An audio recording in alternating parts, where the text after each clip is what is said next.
የሆነ ሰዓት ላይ ሰዎች ወደ ኢማሙ ሻፊዒ ጋር በመምጣት ያ ኢማም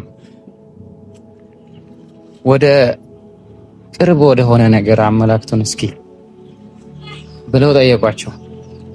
ያ ያመላከታችሁን ነገር ደግሞ ከዛ ካመላከታችሁን በላይ ቅርብ የሆነ ነገር እስኪ ንገሩን ብለው ኢማሙ ሻፊዒን ጠየቋቸው። ኢማሙ ሻፊዒ አላህ ይዘንላቸውና ምን አሉ መሰላችሁ? ወኩሉ ማ ተተመና ቀሪቡ ወልመውቱ ሚን ባዕድ ዛሊከ አቅረቡ ብለው መለሱላቸው። የምትመኘው ነገር ሁሉ በጣም ቅርብ ነው።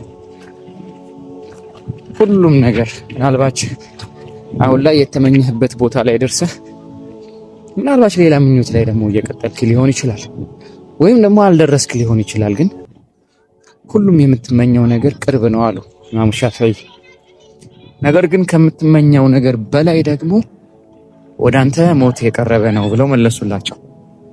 ተመልከቱ ይህንን ጥልቅ የሆነ ንግግር።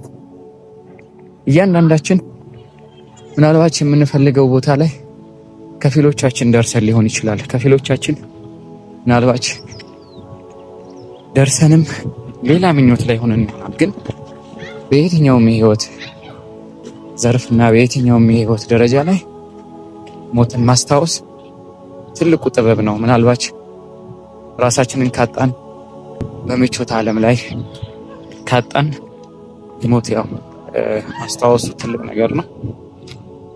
እንዲሁም ደግሞ ነገራቶች ከጠበቡብን ሞት መድኃኒት ነው፣ ያሰፋዋልና ማለት ነው። ይሄን ልላችሁ ነው ያ ጀማ። ኮፒ ሊንክ አድርጉት። ወሰላም